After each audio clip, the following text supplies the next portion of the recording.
Quero saudar a todos os demais irmãos, superintendente da escola bíblica, professores, obreiros e todos aqueles que estão escutando este podcast. É uma bênção para todos nós e uma satisfação em nosso coração em estarmos aqui fazendo uma exposição sobre esta lição tão maravilhosa acerca deste assunto que vamos daqui a pouco falar.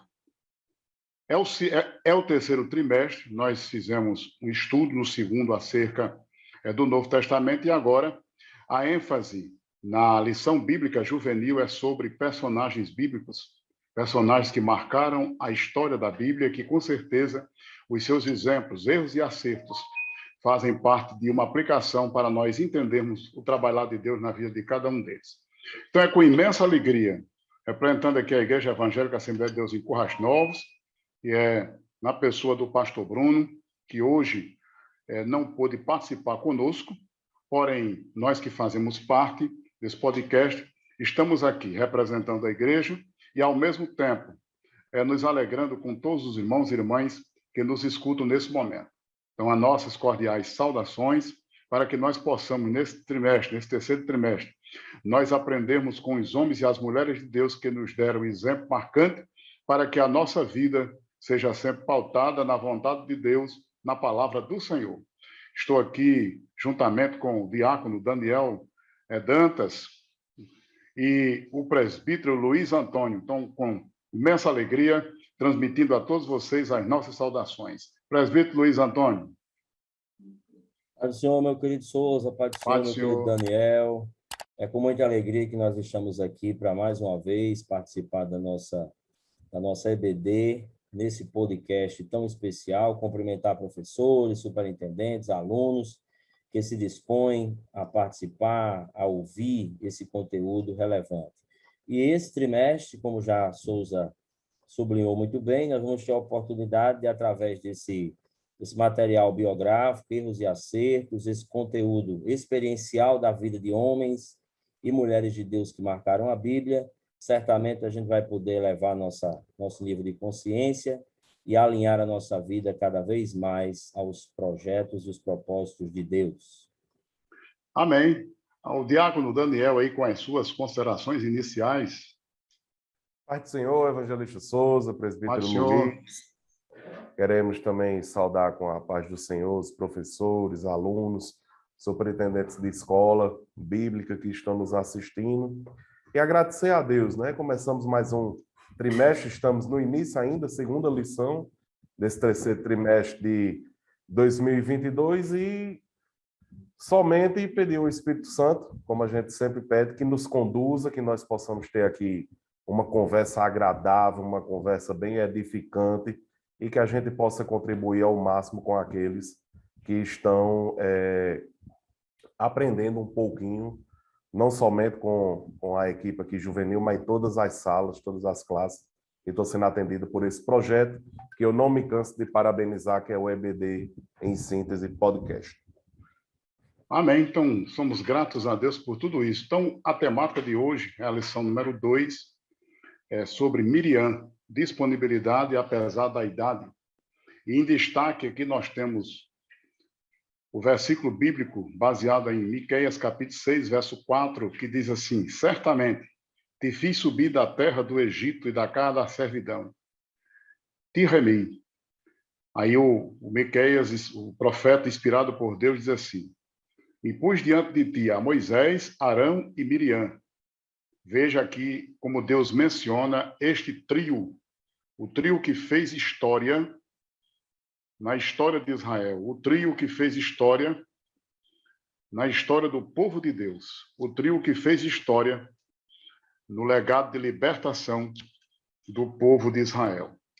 E para isso, eu desejo aqui fazer uma breve leitura, vou ler alguns versículos, os quais se encontram no livro do Êxodo, que é o segundo livro da Bíblia, e o segundo livro na sequência do Pentateuco, que está no capítulo 2, versículos 1 ao 10, mas eu vou ler alguns versículos, não vou ler aqui os 10 versículos, mas vou ler apenas alguns, para nós continuarmos aqui falando sobre esta lição tão maravilhosa, esse assunto, sobre Miriam, uma das personagens da história bíblica do Antigo Testamento e que certamente tem muitos ensinos aí na palavra de Deus para nós.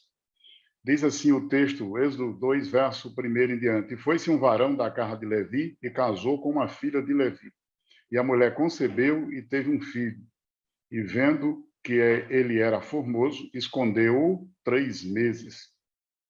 Não podendo, porém, mais escondê-lo, tomou uma arca de juncos e a betumou com betume e pez. E pondo nela o menino, a pôs nos juncos à borda do rio. Então, aqui nós temos os 3 outros versículos, após aqui o texto falar sobre a criança ser encontrada quando a filha de Faraó, juntamente com as outras donzelas, vieram se banhar no rio.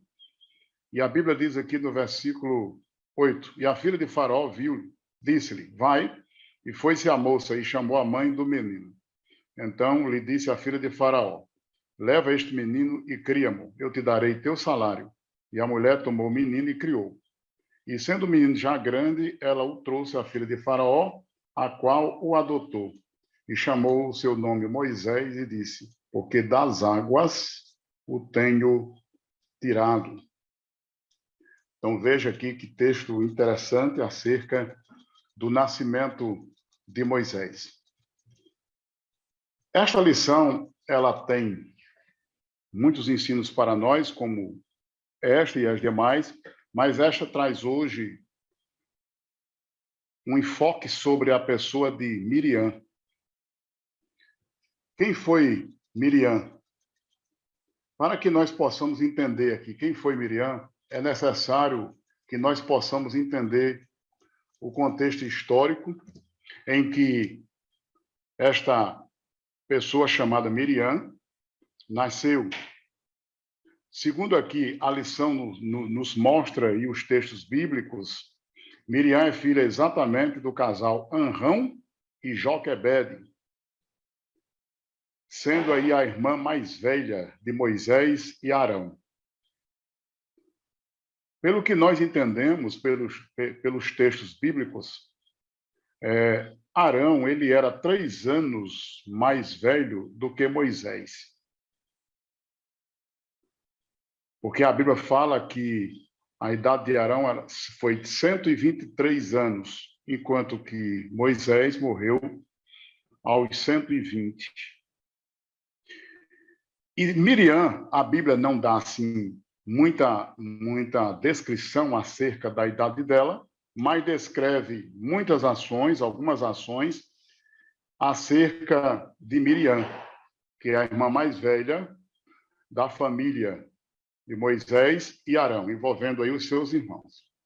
Então, a história de Miriam, ela está registrada em 2 livros da Bíblia, embora que outros livros mencionem o nome Miriam, porque o nome Miriam aparece cerca de 15 vezes nas Escrituras Sagradas.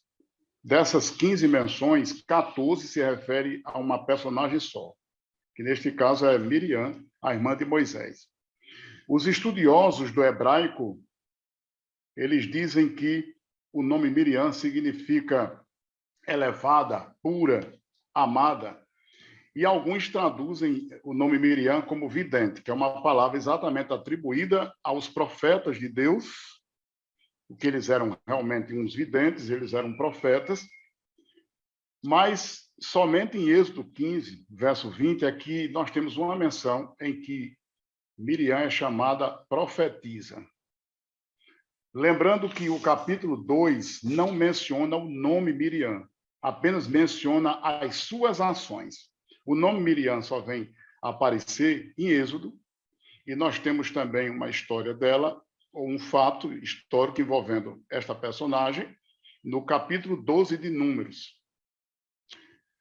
Nós temos quando esta menina, com certeza numa idade um pouco maior do que o seu irmão Moisés, quando aqui é apresentado nesse texto acerca de que eles estavam longe de sua casa. O que é isso? Eles estavam numa terra estranha para eles, que era a terra do Egito. E para isso, nós estamos aqui no tópico 1, falando sobre quem era Miriam, e eu desejo aí que Daniel possa também continuar aí dando alguma contribuição acerca exatamente desse contexto histórico em que nasce Miriam, essa família, dentro de uma nação que naquele momento estava escravizando o povo de Deus. Bem, Souza, queridos alunos, professores que nos assistem, essa narrativa, a história de Miriam, realmente foi um personagem que, acredito eu, escolhido pelo comentarista da revista, por todo o pessoal do processo aí de edição, que sentam com muito cuidado para montar essas lições bíblicas, e foi muito bem escolhida. Miriam, ela não poderia ficar de fora diante do contexto, da importância em Deus usá-la. Você veja aí, a Bíblia, nós não podemos afirmar criteriosamente a idade dela. Temos parâmetros, né? Fazemos parâmetros com seu irmão Arão, fazemos a questão Moisés, o mais novo ali, bebê, colocado naquele berço, né? Vamos dizer assim, feito ali de madeira, betumado. E Israel, naquele momento, sofrendo a perseguição terrível à paz. Já tinha ido os alunos, os professores, muito bem, já deram essa aula na primeira lição, não é isso? Falando o contexto, aquela paz que veio da parte de Israel, enquanto José esteve como governador no Egito, tinha ido embora. O povo de Israel começou a crescer, e isso começou a incomodar a liderança egípcia, na época, até que se foi colocado um decreto, e a história, os irmãos já sabem, né? E as parteiras decidiram ali poupar a vida de Moisés, e é onde sua mãe, Joquebede, vê o contexto e diz, não dá mais para guardar, esse menino está chorando muito, não dá mais para esconder, e colocou aquela criança naquele cesto, colocou ali no rio, e realmente Deus cuidou. E o interessante, não somente, Souza, e Luizinho, mas o amor de irmã, o cuidado, a preocupação que Miriam teve em de ficar, mesmo que de longe, ficar acompanhando e ver o que seria feito com seu irmão, né? E a história relata que chegou ali as mãos, né, da filha de Faraó e ali as suas serviçais que estavam ali com ela. E eu vou deixar o restante dessa introdução para Luizinho, mas realmente Miriam, ela não só no contexto de irmã, de amor, de cuidado, mas de ter aparecido e dizer, eu posso encontrar alguém que cuide dessa criança. E aí a maravilha, que é o mais bonito, eu acho que um dos momentos mais bonitos da história de Miriam é ele ter tido essa coragem, ela ter dito, eu conheço alguém. E aí o plano de Deus perfeito entra, e eu vou deixar essa fatia maravilhosa do bolo para Luizinho comentar esse finalzinho aí. Não, Luiz, fala aí sobre a estadia deles aí no Egito e como eles tiveram aí esta participação para demonstrar que o Deus ainda estava vivo. Essas questões, as condições contextuais, né, em que Miriam estava, a família dela, Joquebede, realmente são condições muito, muito difíceis, uma perseguição violenta, mas o que a gente pode já extrair aqui, né, de material formativo é que certamente Miriam recebe, Souza e Daniel, uma excelente educação de sua mãe, porque ela ainda muito, muito jovem, muito nova, né, uma criança ali fazendo a transição, ela consegue se inclinar para aquele contexto em que ela vai acompanhar o seu irmão ali no rio, como você disse, Daniel, uma irmã protetora, uma menina com a expertise, né? Se você pensar, Souza, ela manifesta até uma característica empreendedora, né? Ela tem um raciocínio muito rápido, porque ao mesmo tempo que ela está acompanhando, quando a filha de Faraó chega até Moisés, ela dá a sugestão. A senhora quer que eu traga uma ama de leite para amamentar a criança? Quer dizer, isso para uma criança é um comportamento, ou uma transição ali, é um comportamento muito interessante, e isso certamente é fruto de uma educação sólida que ela recebeu da sua mãe. E isso nos mostra a importância de educar os filhos muito cedo, né?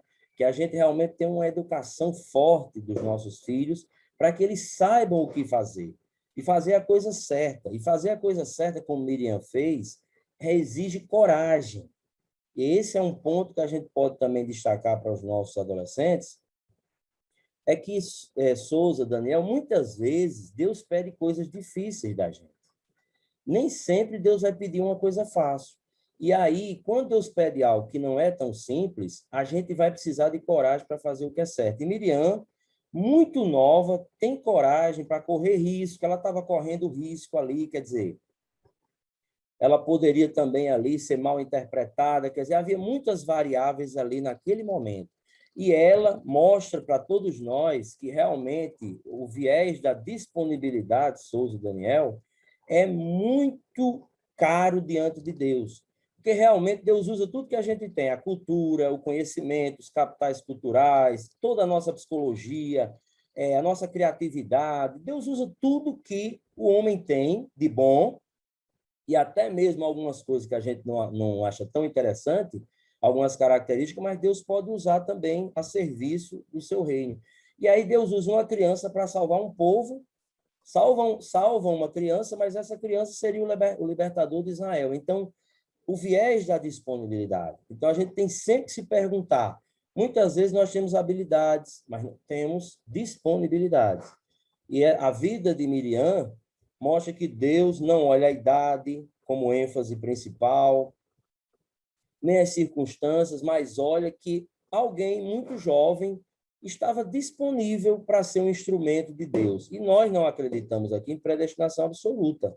Então, aquela menina, existe uma resposta humana que ela está dando a Deus. Existe um Deus no plano de fundo que está operando, mas Deus não violenta as vontades, né? Então, nós sabemos que ali é uma moeda dupla face. É o divino e o humano agindo para salvar o povo de Israel. E é muito lindo como Deus faz isso. E para o jovem que está na sala, a gente sempre diz, porque a gente acha que só vai ser usado por Deus quando tiver muita idade. Isso é um equívoco. Verdade. Então, Souza, me pode falar, só. Daniel. E o interessante, Luiz, é que o texto, pelo menos a Bíblia, não menciona, mas a intenção ter partido dela. É muito importante, no final, essa colocação que você fez. Ah, tem uma idade específica para Deus começar a me usar? Não. Então, aquela criança ter partido dela dentro de todo o contexto de risco, mas ela dizer, eu vou acompanhar e ver até onde esse seixo com meu irmão vai dar. Né? Então, é lindo isso aí. Realmente nos deixa um ensino muito grande. Verdade. Aquela nação estava em outra nação, com certeza eles se sentiam fora de sua pátria, lógico. Nos faz lembrar também quando os judeus foram levados para a Babilônia e lá eles se sentiram longe de sua pátria, com saudades. Aquela nação, claro que já havia passado muitos anos, porque havia se levantado um faraó que não havia conhecido a José, e ele, com medo que o povo se multiplicasse e depois se levantasse contra a própria nação, passou então a afligi-los. Que agora faz parte aqui dessa segunda parte, o segundo tópico da nossa lição, que é exatamente o contexto da perseguição e da escravidão, em que o povo estava ali submerso. Ora, já seria exatamente complicado nascer no Egito naquele contexto. E mais, sob o jugo dos egípcios, realizando trabalhos forçados, sujeitos a impostos pesados e a trabalho escravo, longe da sua pátria e sob a dureza de um governo que naquele tempo era do faraó, e é claro que todos aqueles que eram submetidos ao faraó e viam o faraó como um deus, como aquele que tinha o poder sobre todas as coisas do Egito. Então, naquele meio turbulento ali, encontrava-se Miriam. Mas, conforme aí Daniel colocou e Luiz, o compromisso do homem e da mulher em segurar, em ter no seu coração a convicção. Lembremos aí daqueles jovens hebreus que foram levados desde jovens para a Babilônia, que foi o caso de Daniel, Ananias, Misael, Azarias, e estiveram lá submetidos a um rigor cultural muito forte. Mesmo assim, eles resistiram. Eles provaram que tem a convicção de Deus no seu coração. Então, conforme aí Luiz colocou, certamente o embasamento que eles tinham era forte, porque a ponto, naquele momento, mesmo naquela idade, claro que dá a entender que ela era a primogênita, né, da família, Miriam, até porque, pelo que dá a entender aí nos textos, mas ela tinha a convicção de um Deus, e aí é exatamente aí quando ela fala para aquela filha de Faraó e traz exatamente a sua mãe. Então, veja aí a situação. Porque Faraó decidiu ali fazer um controle de natalidade de uma maneira cruel. Primeiramente, ele pediu para que aquelas parteiras, claro que não tinha apenas as duas, mas o texto menciona essas duas, uma nação grande, né? Com certeza não tinha apenas duas parteiras, mas o fato delas serem mencionadas é porque elas foram assim como uma espécie de um ponto fora da curva diante de uma situação. Era um poder muito grande. Um controle de natalidade, entre aspas, autoritário, cruel, desumano, onde o rei do Egito ordena as parteiras exatamente dos hebreus. Aí até mencionei o nome de duas, que elas se destacam aí, Sifra e Puá, que matassem todo bebê do sexo masculino, enquanto as mulheres hebreias, elas davam à luz. Então, era um plano infernal. Era um plano infernal. Alguns estudiosos da Bíblia e teólogos, eles acreditam que por trás dessa ação cruel, política, ditatorial, infernal, havia sim um plano diabólico para destruir o povo de Deus. Então, eu queria que Luiz fizesse aí uma exposição, porque alguns teólogos entendem, e eu também acredito, e eu acredito que a força do texto bíblico nos leva a isso, é que havia, sim, por trás dessa disposição de Faraó, um plano diabólico para exterminar a raça hebraica, principalmente o intuito de que o inimigo certamente entendia que ali poderia haver o Messias. Verdade, Souza. Inclusive, né, nós podemos nos remeter a Gênesis, quando Deus usa aquela expressão que da semente da mulher nasceria um que esmagaria a cabeça da serpente. Segundo os estudiosos, né, Satanás ouviu aquela mensagem e ele vai acompanhando cronologicamente, vai acompanhando a existência na tentativa de burlar o nascimento do Messias, Souza. E é justamente o que Souza acabou de realçar. Nesse momento agora, desse controle de natalidade ditatorial, é onde, segundo algumas leituras teológicas, Satanás tenta impedir o nascimento do Salvador, porque o diabo ele não tinha a leitura global do plano. Ele escuta aquela mensagem e ele vai fazendo o quê? Interpretações. Ele não é onisciente. Então, quando chega nesse momento, ele presume que está para acontecer algo, quer dizer, Jesus viria do povo eleito, então ele tenta destruir esse povo para, consequentemente, o Messias não viesse a nascer. Então, Souza, muito bem lembrado, essa dimensão teológica do controle de natalidade e a tentativa do diabo, nós sabemos que a política é humana, mas por trás dela sempre tem um background também, as influências do inimigo.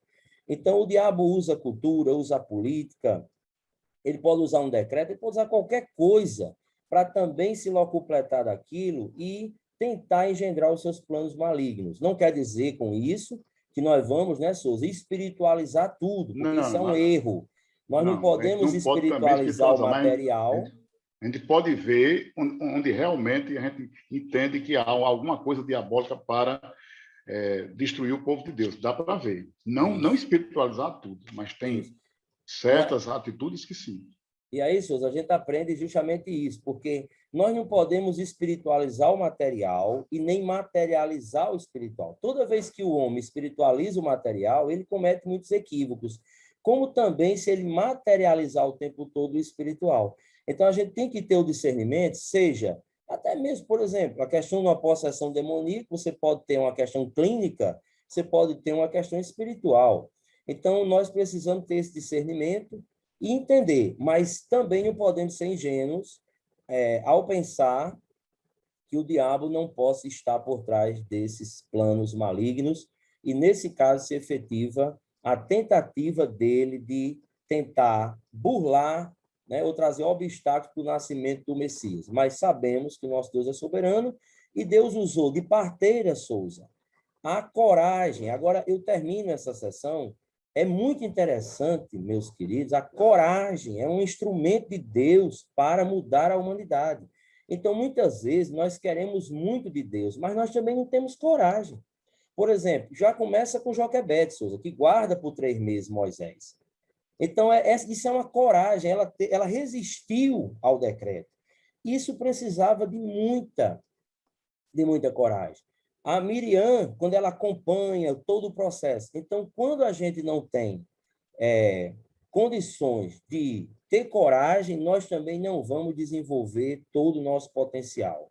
E quem quiser fazer alguma coisa para Deus nessa terra, eu tenho quase 40 anos, Souza é muito mais experiente, Daniel está quase com a minha idade, mas a certeza está posta. Não tem como agradar a Deus sem coragem. Não tem como ir aos lugares que Deus quer que a gente vá sem coragem. Então, a coragem é um predicado fundamental que Deus usa na instrumentalidade para mudar as coisas. Quer dizer, a gente olha Deus trabalhando, mas você vê uma mulher que guardou e você vê uma criança que acompanhou para proteger e que teve coragem de falar com a filha de um faraó. Quer dizer, tem gente que tem medo de falar até com autoridade, Souza. Tem gente que não tem coragem nem de abrir a boca, quer dizer, tem uma timidez excessiva. Então, a coragem é uma matéria-prima para Deus fazer muita coisa na história dos homens e das mulheres de Deus. Daniel, você veja que o que o prefeito Luiz Antônio falou sobre Miriam. É aí onde entra a ação de Miriam que muda o curso da história. O que você poderia acrescentar aí? Miriam entra e muda o curso da história. Claro que ela estava dotada de coragem e ela mudou o curso da história. Como você vê essa fala? Ainda nesse nicho de coragem, e se a gente também avaliar a coragem das parteiras, a coragem de Joquebede, a coragem de Miriam, e imagina o contexto, Souza, porque isso é estar colocado, apesar das tribos não estarem ainda configuradas, no contexto ainda do Egito, deixar claro também que isso é só ordenar, porque Moisés pertencia aos sacerdotes da casa de Levi. Não, isso era para Israel. As tribos que viriam, né? Isso era para todo Israel. Então, esse contexto, imagina a cabeça dessa irmã e também da mãe, que quantos e quantos não viram ali suas amigas, vizinhas, parentes, primas, talvez irmãs, que a Bíblia não relata. Ou seja, era um decreto que estava posto. Será que outras mulheres também foram corajosas? Será que outras mulheres tentaram? Quantas lágrimas não foram derramadas por pais, por parentes, por ver aqueles homens, aqueles varões, meninos nascidos varões, tendo que serem mortos por um controle infernal, como foi dito, de natalidade. Então, eu acho realmente que Miriam, ela, apesar, principalmente por ser uma criança ainda, uma adolescente, uma criança, a coragem que ela teve. E, Luiz, o interessante, já imaginou uma coisa? Vamos tentar assim, vamos supor que aquele cesto tivesse seguido. Alguns, aí a gente vem trazer alguns pontos de comentários, teólogos, estudiosos, não, o rio tinha muitos, aí coloca um crocodilo, enfim, não vamos entrar nesse mérito. Mas vamos colocar perigos naturais que aquela criança iria enfrentar num rio que está ali aberto na natureza, Enfim, imagina se algo de ruim, aquele cesto, aquela criança não tivesse chegado até ali a filha de Faraó. Mas assim, eu tento imaginar a cena de Miriam realmente tomando postura de se aproximar diante daquela situação. A filha de Faraó veio dizer: é um menino hebreu. Qual é o decreto? Matar. Então ela chegar ali e tentar, de um modo bem eficaz, e usada por Deus, conseguir poupar a vida do seu irmão. Então, realmente, fechando aí esse tópico, Souza, é um exemplo muito forte que Miriam nos deixa. Verdade, bem interessante aí as colocações sobre Joquebede, as colocações envolvendo a coragem e a disposição de Miriam, e o destaque que nós temos aí, essas parteiras. Apenas para encerrar esse ciclo, né, desse tópico aí, sobre essas parteiras, as parteiras Sifrá e Puá. Porque Faraó havia dado aquela ordem assassina para matar os filhos homens das hebreias. Ele aflige o povo de Deus com pesados tributos, pesadas cargas. Isso está lá no capítulo 1, versos 11 ao 14. Com certeza, depois os alunos podem conferir isso nos textos, quando estiverem estudando lá na escola bíblica ou na sua casa, se preparando para essa lição. Ele exatamente manda as parteiras matarem todos os filhos homens da nação. E expressa logo lá nos primeiros versículos. Agora veja aí as escolhas dessas parteiras. Então, todas essas opções das parteiras foram um ato de fé. Por quê? Porque elas optaram pela dignidade da vida, quer dizer, preservar ali a vida daqueles bebês. Elas optaram pela obediência, quer dizer, elas temeram a Deus. Elas viram que a ordem do faraó era uma ordem forte, mas elas entenderam, dentro lá da convicção delas, que elas precisavam temer a Deus. Elas optaram pela supremacia divina, quer dizer, desobedeceram a faraó, mas reconheceram um Deus soberano que valoriza a vida. Essas parteiras, elas optaram pela preservação de uma nação inteira, quer dizer, elas tinham uma visão de uma dimensão muito profunda, além daquele espaço em que elas estavam ali. Além daquela ordem que ela via que ia dizimar uma nação, porém elas optaram pela continuidade de uma nação. Elas optaram pela ética também, até na sua profissão, porque elas respeitaram a vida e não foram assassinas. Eu entendo também que elas optaram pelo amor, porque o amor que não deseja o mal e nem a destruição do outro. E outra coisa, aliás, outras das demais coisas, ou de tantas outras coisas, elas optaram até pelo perigo de suas próprias vidas, porque elas arriscaram as suas próprias vidas por uma causa maior. Por quê? Porque preservaram a vida de outras pessoas. Então, é por isso que essas parteiras estão mencionadas aí. Elas foram imortalizadas na Bíblia por causa do seu ato de fé. Então, é muito interessante. Fechando aqui esse ciclo e entrando exatamente neste contexto, sobre a coragem iniciativa que muda uma situação, nós temos exatamente a descrição de que Moisés ele nasceu exatamente nesse período sombrio, que foi o pós-decreto de Faraó. Claro que Miriam e Arão nasceram antes. A diferença de Arão, conforme eu já falei aqui no início da lição, era de 3 anos, que Arão morreu com 123 anos, e Moisés com 120. Alguns escritores que dizem que Miriam tinha 126 anos, mas isso não está na Bíblia. São conclusões que se tiram, que nem os teólogos também não chegam assim a afirmar, dizer, tinha 126, mas alguns afirmam. Mas, independente de Miriam ter 126 anos, Arão ter 123 e Moisés 120, esses 3 irmãos, o que nós entendemos é que não era mais possível nós vemos a história de Moisés apenas como a história de um rio, a história de uma filha de Faraó, mas sim a providência de Deus, a providência divina na vida da sua mãe Joquebede. Então, a Bíblia, sim, registra que Miriam ficou lá observando de longe aquela cena. Interessante que o texto, assim, pelo menos o texto não fala sobre a filha de Faraó ter dito: por que você tem esse interesse tão grande de querer que uma das mulheres hebreias venha, né, criar? Pode ver que o texto ele não fornece essas informações, porque alguém pode dizer, por quê? Também não está no texto dizendo assim, mas você vai trazer quem? Mas eu vejo a providência de Deus aí, a ponto daquelas moças, aquelas donzelas, elas viverem tanto uma vida palaciana, a ponto delas ficarem eu falei disso, uma realidade paralela.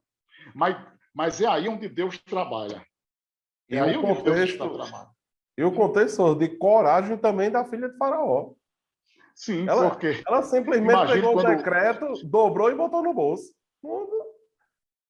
Realmente é uma coisa tão de Deus, porque ela olhou, eu imagino, ela olhou para aquela criança e se apaixonou. Pronto. Esse Exato. não mata. Pronto. Esse ninguém mata. Ninguém mata. Pronto. Só isso. É Deus. Eu só vejo Deus aí. Porque Miriam agiu por fé, se expôs, se arriscou, mesmo sabendo que poderia padecer. Mas não deixou seu irmão sozinho. Até saber o que poderia acontecer ali naquele rio. E que ela vinha observando aquela cena. Deus leva as correntezas do rio, no sentido espiritual, Deus é quem está também trabalhando na história, a ponto de mostrar que não tinha outra alternativa ali, a não ser Deus agir. Eu quero aí que o Luiz faça aí, por exemplo, mais uma descrição, ou possa aí acrescentar algo mais que nós estamos falando exatamente sobre esse instante em que a filha de Faraó ela está ali descendo ao Nilo e acontece exatamente este fato em que Deus trabalha quando ela avista esta criança. Ô Souza, já estamos amadurecendo muito, né, essas questões aí da coragem, da disponibilidade, e eu gostaria de trazer aqui um ponto, você falando aí, trouxe uma certa, também os gatilhos, e eu lembro aqui o seguinte, Daniel também falou e nos trouxe aqui a memória, quando Deus age, isso é muito importante a gente entender. Mesmo que o homem não faça os seus jogos humanos, porque o homem faz os jogos, ele participa, ele tenta alguma coisa, se vai completar, tal, mas Deus concede os seus favores aos seus filhos, Souza. E é o que Daniel estava falando. Por exemplo, ela colocou a criança, né, no cesto de Joquebede, a menina acompanha, mas ele corria um risco ali, como Daniel falou, porque tem essa questão também do rio, ninguém sabe se tem animais, o que é os contextos ali de ordem natural, mas o que chama atenção é que Deus faz com que Moisés ache graça diante da filha de Faraó, que foi o que Daniel disse. Então, eu quero dizer também a quem está nos assistindo, que nós temos que fazer nossa parte, nós temos que lutar. Muitas vezes a gente até luta para ser amigo do rei, né, Souza, Daniel, e ninguém está dizendo que não podemos construir relacionamentos para conquistar as coisas. Mas isso mostra que mesmo quando não somos amigos do rei, Deus faz com que nós alcancemos, achemos graça diante do rei. Porque ela ali representava o poder central. Ela representava o maior poder da história naquele momento, aquela menina. Então, mesmo que você não faça os jogos da vida, não entre nos jogos que muitas vezes o negócio, a economia, a política, ela acaba requerendo dos seus participantes, dos seus partícipes, mas você recebe a graça divina. Souza, isso é muito importante. Vocês trouxeram essa compreensão e realmente aí é que está o milagre de Deus. É quando o homem acha graça diante de Deus. E eu quero dizer aos nossos ouvintes, alunos, professores, confie nos favores de Deus. Mesmo que você não tenha acesso aos poderes centrais, Deus pode fazer com que você receba um favor. Deus concedeu esse favor. E aí é que está o milagre divino, Souza.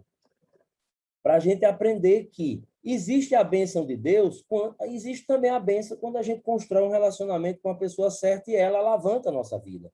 Mas aqui não havia relacionamento nenhum, a não ser um relacionamento ditatorial e de oposição àquele povo de Israel. Então, não importa se o rei é amigo ou contra o povo de Deus. Se Deus quiser, se for da vontade de Deus, ele fará você alcançar favores diante do rei. Muito bem. Estamos chegando aqui aos minutos finais e eu desejo o seguinte, nós transformarmos esse quarto tópico nas conclusões, aproveitando não somente o quarto tópico e a conclusão para nós irmos aqui encerrando o nosso podcast, marcando uma geração. Essa marca que fica para gerações posteriores é que o próprio Deus honra a Miriam de forma especial. De sorte que o profeta Miqueias, lá no capítulo 6, verso 4, está até aí na lição, né? Quando o profeta Miqueias, inspirado, diz assim: certamente te fiz subir da terra do Egito e da casa da servidão te remi. Aí veja que Deus, quando ele menciona esses 3 nomes, o próprio Deus é quem coloca numa honra, em algo gracioso, em algo esplendoroso, e menciona o nome dos 3. E pus diante de ti, quer dizer, diante da nação, diante do povo, a Moisés, Arão e Miriam. Veja que coisa interessante.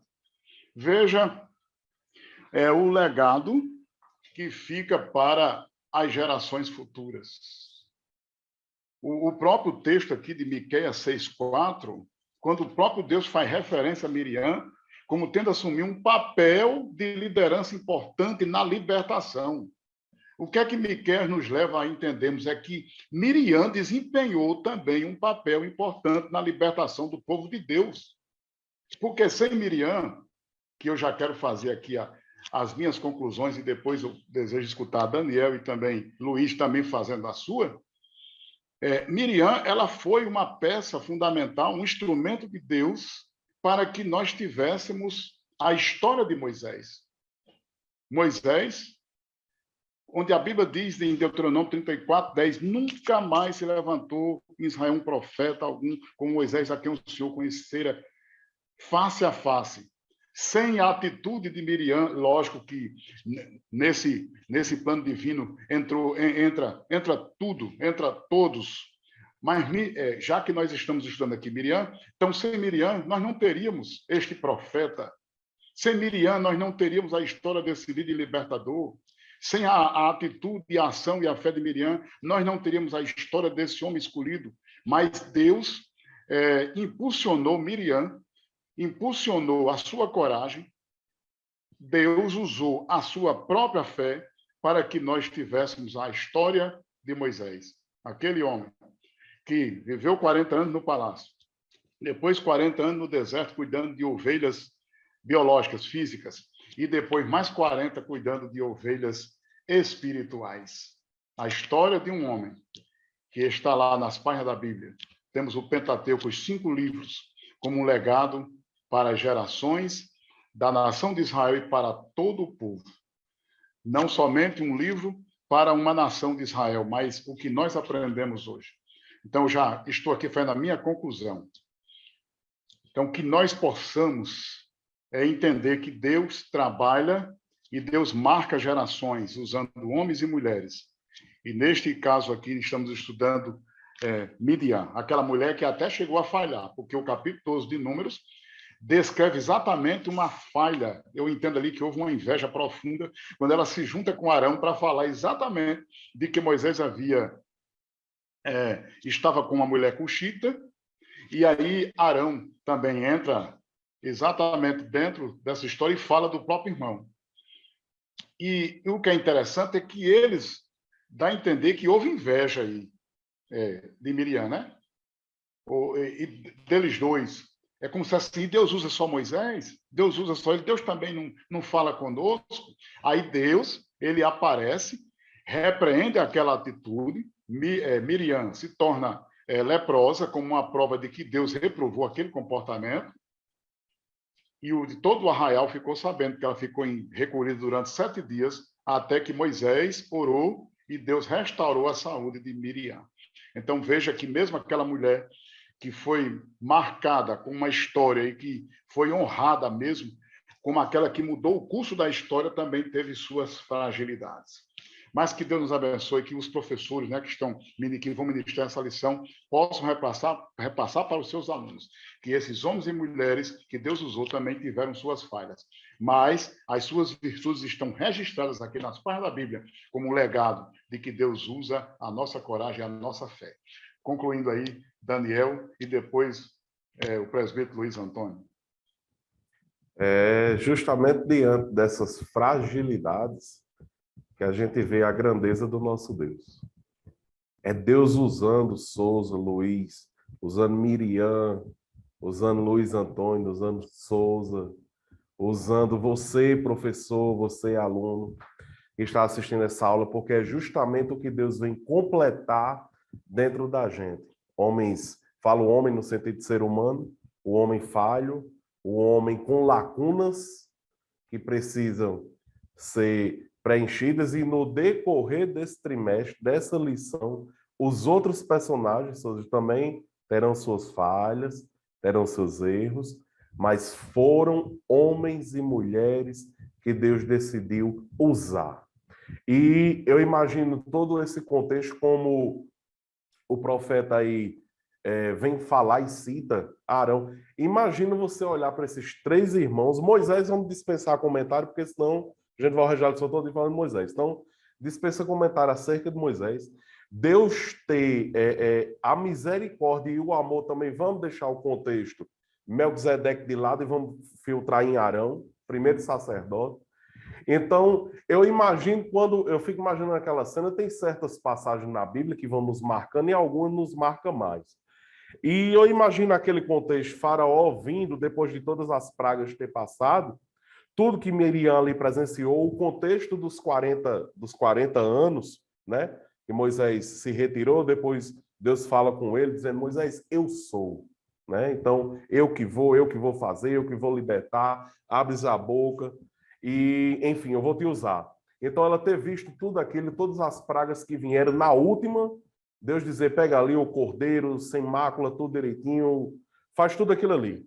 Imagina Israel diante do mar, o povo reclamando, né? Moisés, porventura no Egito não tinha túmulo, vamos deixar a linguagem fácil, né, para os nossos alunos, não tinha túmulo, sepultura suficiente que pudéssemos para a gente vir morrer aqui. E eu imagino o coração de Miriam dizendo, Deus vai fazer. Não vai procurar isso na Bíblia, não. Eu estou conjecturando o texto para tentar deixar de um modo, né, Luiz, para a gente mexer com o coração. E Miriam ali, Deus vai fazer. E Deus fala com Moisés e diz, Moisés, toca, e a gente já sabe. E o povo de Israel passa a pé enxuto. Depois Deus fez. Lá do outro lado, Miriam se regozijou na presença do Senhor. Foi muito lindo, a Bíblia nos relata. Então, realmente é isso. A mulher que foi apresentada aí as falhas, não preciso falar mais, como Souza bem colocou. Toda a lição, os tópicos que foi trabalhado pelo comentarista, fomentou a questão da coragem e, fechando esse contexto, de Miriam realmente nos deixa um exemplo de uma jovem, uma mulher e uma senhora, até o dia que veio a falecer, que teve uma importância gigantesca aí na história e no preparar do caminho para a vinda um dia do Messias, como foi profetizado na Casa do Pão, em Belém, ele viria a nascer. Aí, presbítero Luiz, concluindo aí, depois das palavras do diácono Daniel. Verdade, meu caro Souza. Eu quero também terminar trazendo aqui uma guisa de conclusão. Quando se escreve as biografias, né, os escritores das biografias são muito tentados a ocultar as falhas dos seus biografados.